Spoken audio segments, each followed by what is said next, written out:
we see a lot of trends when it comes to gentle parenting. Is there a big difference between gentle parenting and conscious parenting? And then what is permissive parenting? Yeah, so conscious parenting, of course, encompasses gentle parenting, but it's not just the focus. The focus is not to be gentle to the child. It's much more than that. It includes that, but it's much more than that. It's about really understanding the parents' own ego patterns and how they're bringing their own unconscious crap really to the dynamic, and how to stop doing that so they can truly meet the needs of the child before them, because that's what a child needs to flourish, to become empowered and successful. And permissive parenting is just negligent parenting. It's nothing to do with conscious parenting. People think conscious parenting is like permissive parenting because I talk of so much about letting go of this delusion of control, but that doesn't mean you let it go and now you're just doing sex, drugs, and rock and roll, and completely ignoring the needs of your children. So it's a deep philosophy, and that's what I talk about in this book. It's a movement, really. It's a revolution in how we raise our children, and this book is really 20 steps on the how to do this right.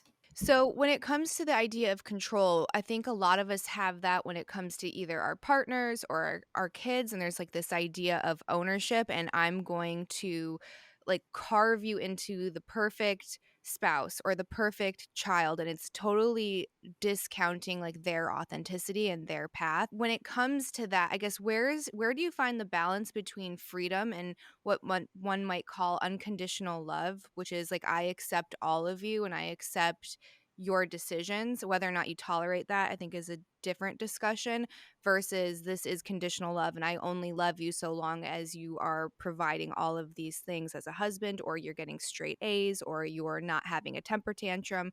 I guess where is the bounds between letting your child grow into their own authentic self and then you superimposing your will onto them? Yeah, well, it's one really easy, clear difference between unconditional love and, providing guidance is around, safety, around things that are, if you're going to eat 12 cookies, that's not safe for your health. If you're not going to have a shower for 25 days, that's, it's not life threatening, but it's not ideal for your safe, quote unquote, safety, right? Mhm. So I talk about in this book, the parenting map, the difference between life enhancing boundaries and ego enhancing boundaries. Now, if I ask you to please cut your hair in a bob because that makes me feel like you look amazing in a bob, is that really for your safety and for your life?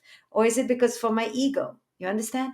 If I ask you to play the trumpet 16 times a week, is that for my ego? Or is it really for sure for your life? Versus if I ask you to go to school, now, given that we live in this form based world, going to school is a requirement. Is that really for my ego? Or is it really for you? So, yes, I will have to push you to go to school and do it in a way that's gentle, that's loving, that creates a buy in and a partnership. I'll work on that, but I'll be resolute about that boundary because it's for your inherent, for sure, objective, good well being.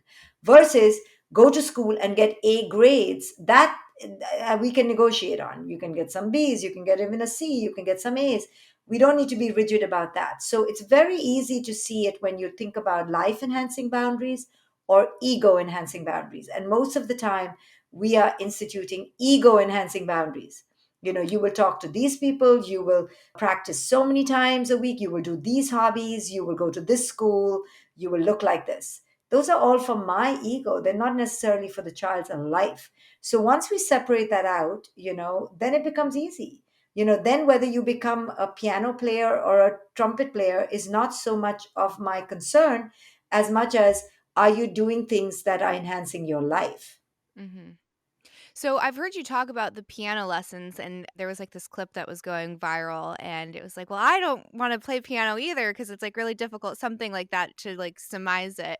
And I was like, yeah, I think it's really great to not force your own hobbies onto your kid, or like force them to do something that they genuinely don't have interest in. So what's the difference between that and then also just kind of like letting your kid not commit to things? Because it is a fine dance, like fine balance of you did make a commitment to something, so you have to see it through to X, and then we just don't have to renew that agreement? Or I guess, like, yeah, so how do you distinguish between those two things? Well, first, we kind of, when they're starting young, you wait to see what is a match for their temperament, right? Don't shove them into things that you think are they're going to be good at 4 or 5. Mhm. Let's wait a little bit. We've gotten into this habit of shoving children into activities so young.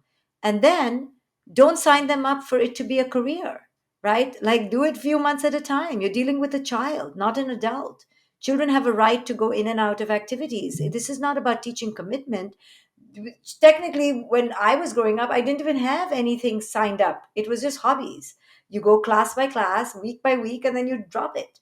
So we've gotten very industrialized and mechanistic of in terms of how we treat our children, and we create our problems because children are not ready to commit to long-term activities at a young age. Then as they grow older, sure, you can tell them, listen, we signed up for 3 months, we got to finish it. But before you even sign up, you bring in their buy-in, right? You negotiate a win-win situation where you are winning and they are winning. So now they've bought in. And if you buy in with them and they're truly doing something, they'll do it for 3 months. But Mhm. don't sign up for 3 years, right? Right. So we set them up for these impossible commitments that they're not ready to make at that young age. I mean, look at us adults. We don't make commitments. We are dropping out of the gym. We're getting out of marriages and friendships. So, in the same way, we have to have realistic expectations and not impose our standards onto them.